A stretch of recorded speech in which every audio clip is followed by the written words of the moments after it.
हो चुका था। प्रभु में आने के बाद भी दुष्ट आत्मा का अटैक बढ़ गया मेरे ऊपर, और मैं परमेश्वर से प्रार्थना, मैं परमेश्वर को जान चुका था, क्योंकि रोज संगति, शाम को 5 बजे के काम अपने बिजनेस के बाद रोज संगति करता था, रोज एवरी डे।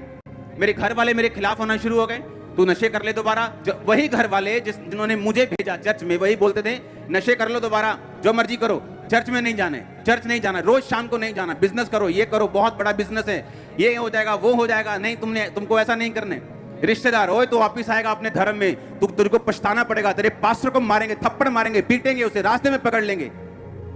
आप नहीं जानते, रोज रोज घर में कलेश इतना होता था, आप इमेजिन भी नहीं। अगर आप कई लोग ऐसे होते, वापिस चले जाते। लेकिन शुरू से मैं अपनी फैमिली से हल्का सा अलग रहा था।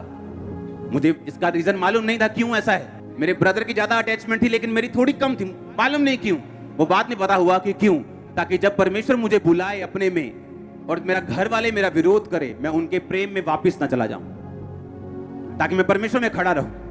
आप जानते हैं, आपकी लाइफ में कुछ भी हो, कई बार आप एक्सपेक्ट करते हो आपकी बहन आपसे प्यार करे, आप एक्सपेक्ट करते हो आपकी माँ आपसे ज्यादा प्यार करे, आपका बाप आपसे ऐसे करे, लेकिन आप नहीं जानते कि वो चीजें कई बार परमेश्वर ने ठहराई होती हैं ऐसा होने के लिए।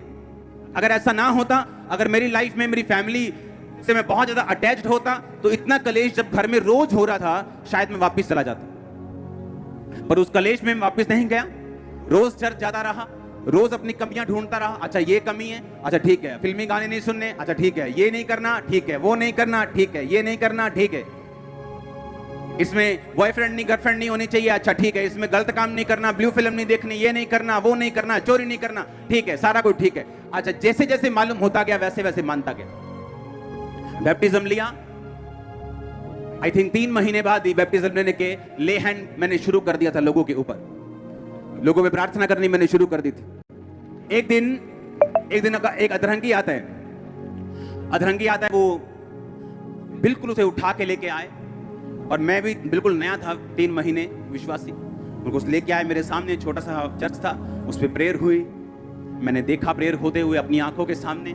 अगले दिन वो वापस आया, बोल रहा था, चल रहा था, कंप्लीट पूरा नहीं लेकिन चल रहा था। कल से जमीन आसमान का फर्क था एक दिन में। मेरे होश उड़ गए, मैंने पहली बार मिरेकल देखा अपनी लाइफ में लाइव।